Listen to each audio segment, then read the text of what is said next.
Hi, I'm Christina Vanderwater, and today in the Bouncing Off the Walls Resin Studio, I'm going to show you the basics for making gorgeous modeling paste waves for your ocean resin art. For the purpose of this video, we are going to make this just on a random scrap piece of wood that I have. You, of course, can do this on anything. You could do it on canvas, and in fact, you could skip the whole resin part of this and just work with the modeling paste waves on a piece of cardboard if you just want to practice that part. I am going to go ahead and paint a base on here just with acrylic paint just to seal the wood in. Going to do a quick beach and some ocean water.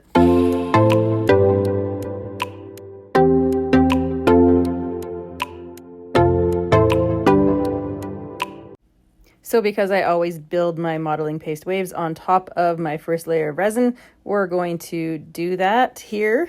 I am using a 2-part resin, and you can do any colors you want for this. I'm going to go with some colors that I'm already using in another piece. So I'm using a blue and a turquoise and some clear. I'm putting the clear down where I want the front of my wave. We are not going to use a white paste for this one because we're making our waves with the modeling paste, so you don't have to worry about that. I go from clear to the lighter turquoise and then into the darker blue and just blend it all up how you like, whichever way you want your waves to look. This is going to be our bottom layer and we'll be building on top of it. So the most important thing is just seeing some of those colors come through.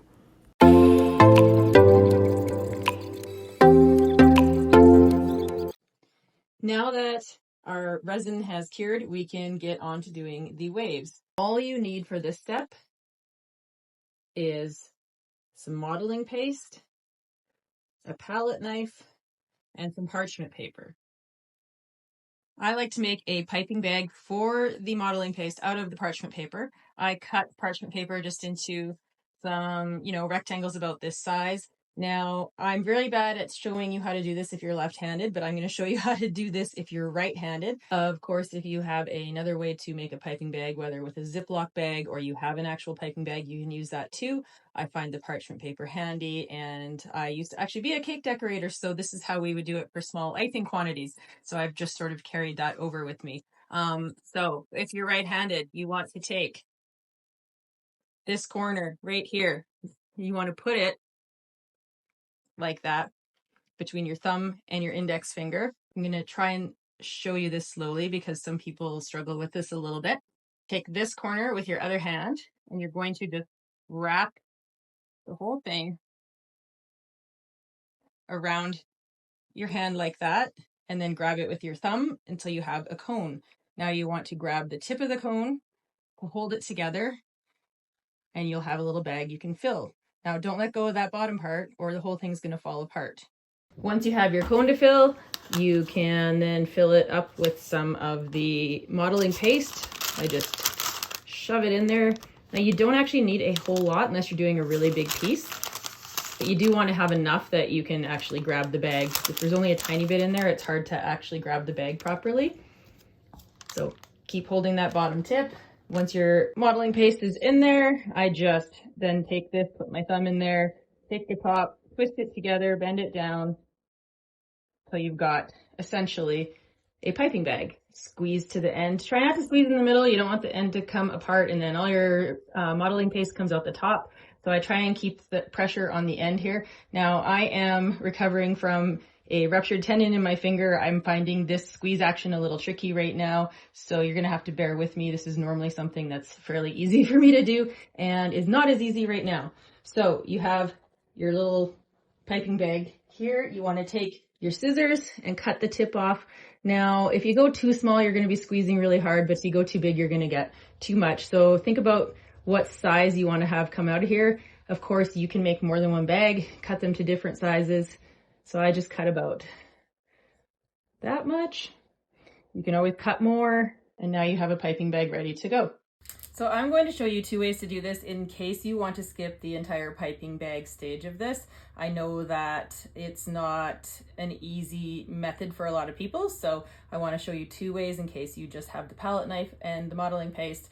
But what I do with the piping bag, and the reason I like it is because I can direct my waves exactly how I want, is right along the edge of where I had the clear, I just do squeeze it out, kind of in a wavy motion, however you like.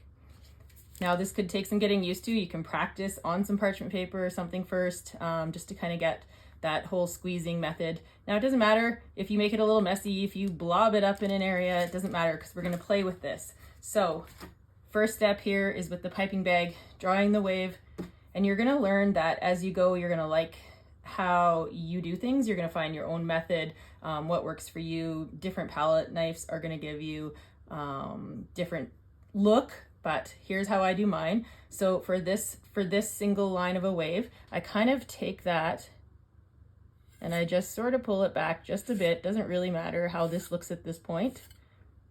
If it's a bigger piece, I will work in sections because the modeling paste does start to dry kind of quickly. You can pull that right back into the water. And once you've done that, I leave what I have on my palette knife here because that helps with some of this texture that we're gonna do. So I turn the palette knife over and I do a whole lot of tapping. And what this does is it's gonna give us sort of that foamy ocean look.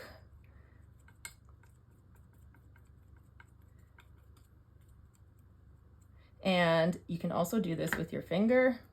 Sometimes I find my finger will give more of the look that I'm going for. If you have another tool, you can try that. As I said, the more you practice this and the more you get going, you're gonna find methods that you like best, and you might discover something completely different. So I don't like it to leave like an absolute fingerprint look, so I will tap it around until that's gone. If we're gonna have like a really rough ocean, we can make it look a lot more foamy. You can come back in with the palette knife. So I like it when I have rough texture on the palette knife. As I said, you can do this and it gives you that waves coming in, ocean foam. Play with it until you have it how you like it. Once it's kind of got to this point, I don't have extra on here. I sometimes will take my piping bag and I will do little lines along the piping bag, nothing too thick, and then you can put those on. Now, if you don't want them to be too uniform like that, you just kind of keep going over them. Nice flat palette knife. If you don't like how something looks, you can wipe it with your finger. When they're thin lines like this, they do dry quickly, so you're not going to be able to come in and wipe it for very long, but you can scrape it off if you don't like something. And you just keep working at it. Now, if you think this should be a little foamier in here, you can add a little more waves here. I'm a very hands-on artist. I find that nothing really works for me as well as my fingers and my hands do, so I do like to use my hands.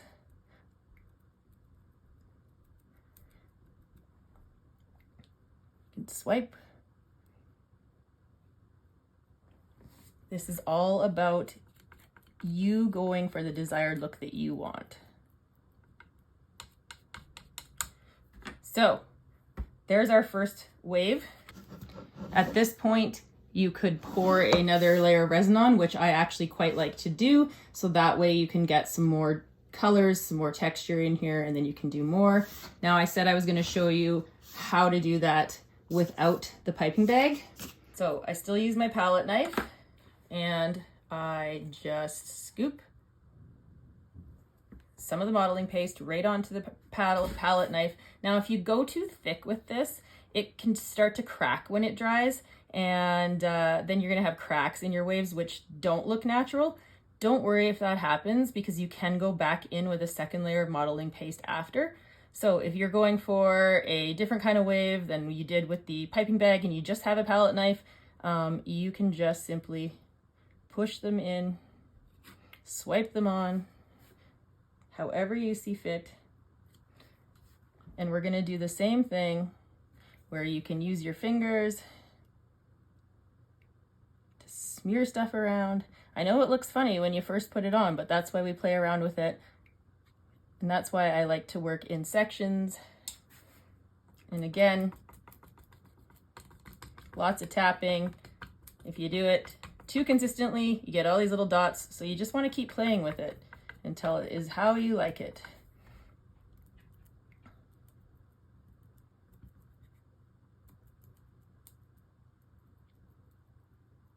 I try to swirl a little bit more after I've done some tapping because I don't like having too many peaks that come up because they end up kind of pointy and hard, and a wave doesn't actually look that way. So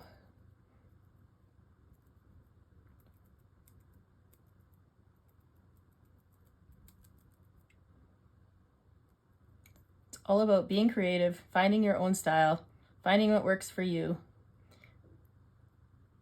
And if you really hate what you've created here, we're on top of resin. This is water-based.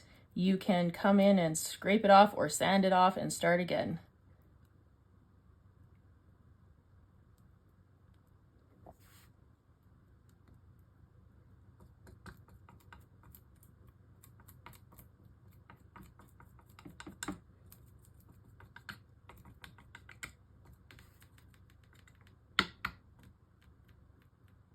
If you think it should be a bit thicker right along the edge, you can come in and just push down with your knife.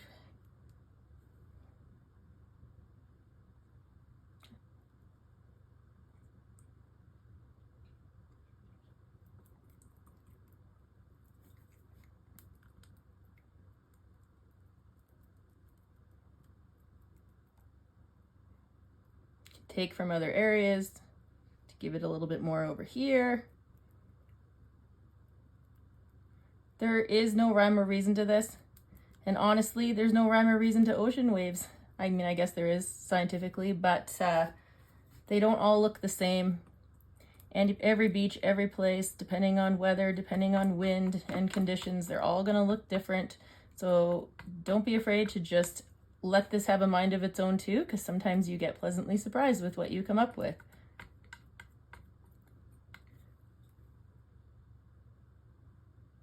You can make your ocean as calm or as rough as you like.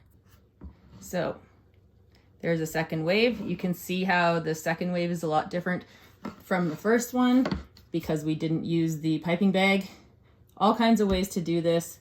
It's going to be entirely up to you what you feel comfortable with. If you have certain tools for certain things, if you would rather use your fingers, if you'd rather use a palette knife or some other tool that you have, there's certainly not just one way to do this. Now, once we have our waves on how we like them, I always go in and I'm going to do more resin because we want a lot of depth. And so far we only have the one layer of resin. And once you cover this, you start to bring more depth because you're going to see these underneath your next layer of resin. So we have to let this dry and then we can go in with more resin right on top of the modeling paste. I would say this takes probably about 20 minutes to thoroughly dry. It really depends on how thick you've done it. You want it to be dry before you pour the resin on. You also want to know if any cracks show up because they do sometimes if you've gone too thick. And I will show you how to deal with the cracks as well. So now that this is dried, you can see that there's a little bit of cracking. I think that might be the only area that cracked. I tried to keep it thin enough that you don't get cracks, but sometimes you get them. They are easy to fix. Just take a little bit of the modeling paste and I just sort of go back over top where the cracks are, just with a thin little coat, enough to cover it up and fill it, and let that dry and you will be good to go for that. A couple things I should mention before we put this layer of resin on. You can actually now paint the modeling paste if you wanted to add some highlights or some color in here. I've done some sunset oceans where I want the light to be reflecting off of these white waves. If there's shadows, they're not just solid white in real life, so you can actually go in with some acrylic paint and color this if you wish, or you can just leave it white. The other thing is it does have a matte finish to it, and obviously the resin is shiny, so it's up to you if you leave it as is or if you want to put a little bit of resin over it to make it shiny as well. I kind of judge that piece by piece and how it looks. You can use whatever colors you want for this. I am going to keep things a little bit on the lighter side for my next layer because I want to be able to see some of these lines and stuff through the water. So I'm just going to start with a clear coat, and I tend to not go right up to the wave. So I'm going to do a little bit of clear And then we're going to do a little bit of turquoise.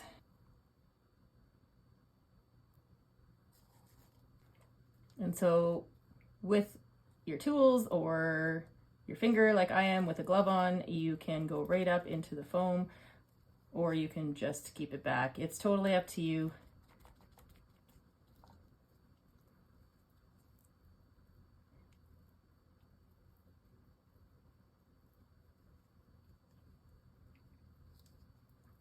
I like to kind of blend the colors so that some of that turquoise comes forward into the clear.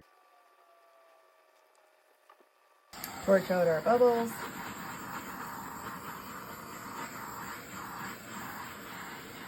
So at this stage you can look at it, and if you think that you want all of it to be wet or wet looking, you can just pull forward some of the resin, cover it with a light coat.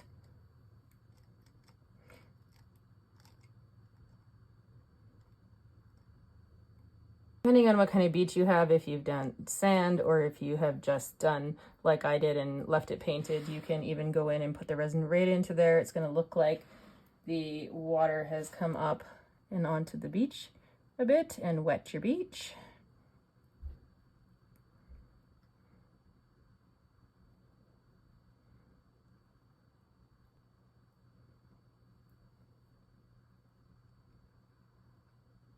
So you can see that you can still see that modeling paste underneath this coat of resin. And I normally go in and do another layer of waves. That's going to be entirely up to you and how you want your piece to look. The more layers you put, of course, the more depth you're going to get. But that is how you make modeling paste waves. And I hope you have a lot of fun with it and attempt some of your own style.